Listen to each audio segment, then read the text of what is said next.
What's up? This is Tariq. So I have been running a high-end gaming PC for my Zwift setup and other cycling apps for quite a while now. And honestly, I had no plans to move away from that setup until I got a look at the new Mac Mini M4.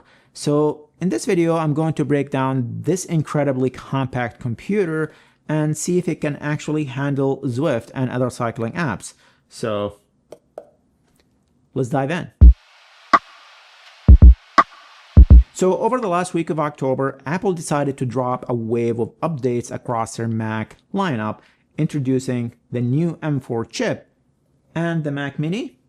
Well, it did not just get the M4 chip, it also got smaller. Seriously, just look at this thing. It's absolutely tiny. So this little device has a 5-inch by 5-inch footprint and stands only 2 inches tall. And to put that into perspective, here's my iPhone 13 Pro. So yeah, it's pretty wild. For a better visual comparison, here is the Apple TV.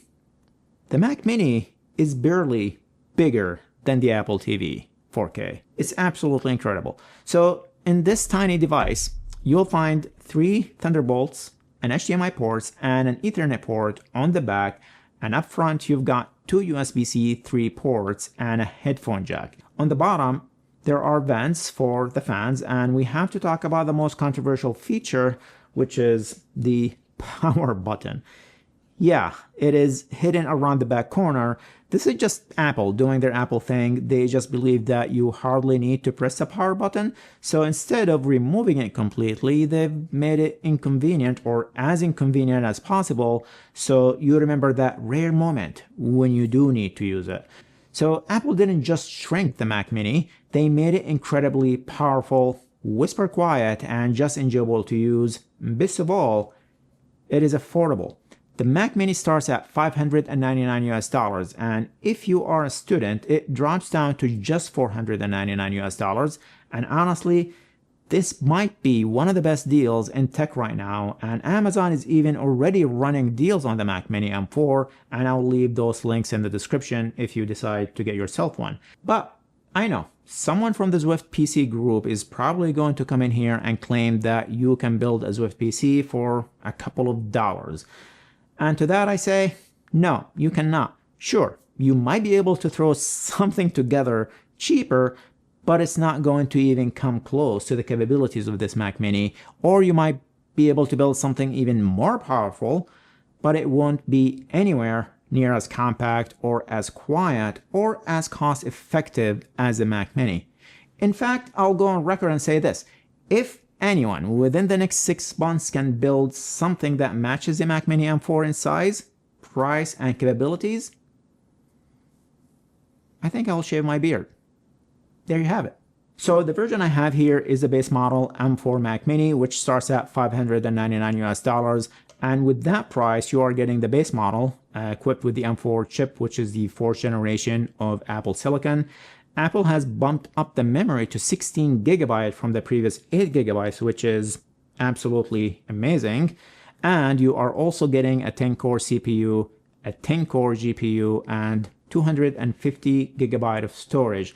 Now, depending on your needs, you might be tempted to consider upgrades, but honestly, in my opinion, they're not really worth the extra cost. As you will see in a bit, the base model is more than capable of running Zwift, and the only upgrade I opted for was getting more storage, so I decided to go for the 512 gigabytes just because I save a lot of videos on this one while I'm recording.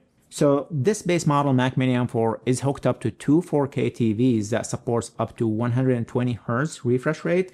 One TV is connected via HDMI, and the other one is connected using a Thunderbolt to HDMI connection to the second TV.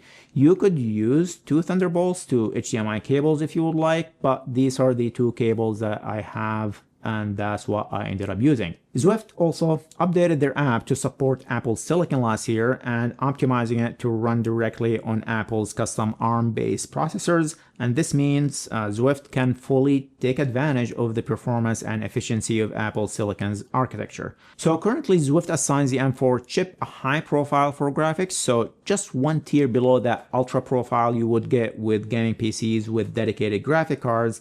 So essentially, this profile settings impact the overall graphic quality in the game, affecting details like shadows, greeneries, the number of trees that you see, and other visual elements. It's worth noting that profile is determined by Zwift and cannot be changed manually by the user. Now, I am sure that there are some differences between the ultra and high profile, but honestly, they are pretty unnoticeable. Take a look at what I'm showing here. On the right side, we have a gaming PC running the ultra profile, and on the left side, we have the Mac Mini M4 running on high profile. Can you spot any differences? Pay attention to details like the shadows, rocks, trees, confettis, even the water bubbles in the underwater tunnels.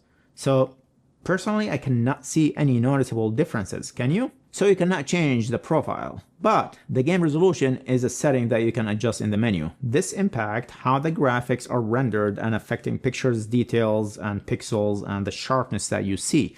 With the Mac Mini, you can select up to 4K resolution. So how does the Mac Mini M4 handle Zwift? So I ran a series of tests and analyzed the data using this fantastic Zwiftalizer.com website. In 2K, or the ultra resolution, I averaged around 80 frames per second. The video was silky smooth and the graphics were amazing. And going up to 4K, I experienced a drop in frame rates, which was expected, but the Mac Mini still averaged around about 60 frames per second, which is still amazing. And keep in mind that the Mac will cap the frame rates to match your monitor or TV refresh rates. So if you are connecting to a TV, and most TV screens supports up to 60 Hz, so the Mac Mini will cap it at 60 frames per second regardless of what settings you choose. And the TVs here that I'm using supports up to 120 Hz, so I was able to max out the refresh rate with the Mac Mini. Now, I personally keep mine at ultra resolution because, number one, I do not see a difference in graphic quality between 2K and 4K. And number two, I prefer to get the extra frame rate over whatever gain I get in pixels going up to 4K. So this tiny little Mac Mini is more than capable of running Zwift at its highest settings. So it appears that Zwift is putting a cap on frame rate. So if I'm running it in Ultra, I'm getting a maximum of 80 frames per second. And even if I drop the resolution down to high definition, I'm still getting a maximum of 80 frames per second. So 4K is getting a maximum of 60 frames per second. Ultra and high definition are getting a maximum of 80 frames per second.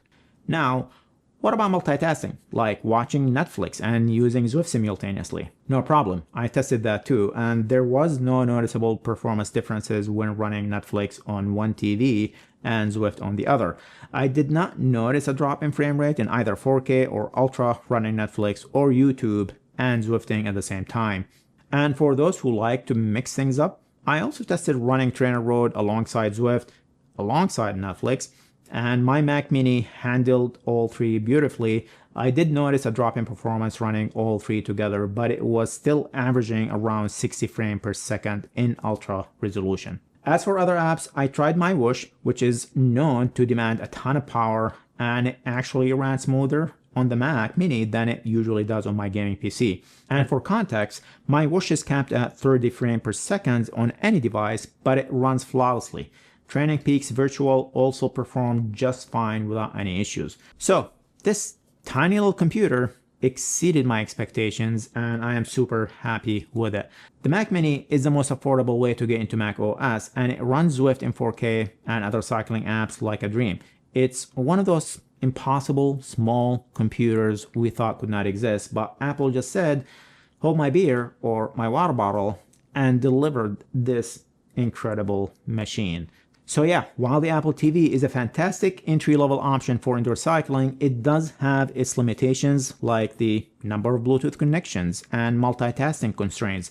But for a couple $100 more, this Mac Mini will be a major a major step up, which not only runs Zwift, but does so in 4K at high frame rates. So, well played, Apple. Well played. There you have it, folks. Hopefully this was helpful. Thanks for watching, and do not forget to tap that like button. And if you are still watching but have not subscribed yet, you know what to do. Thanks again, and I'll catch you in the next video.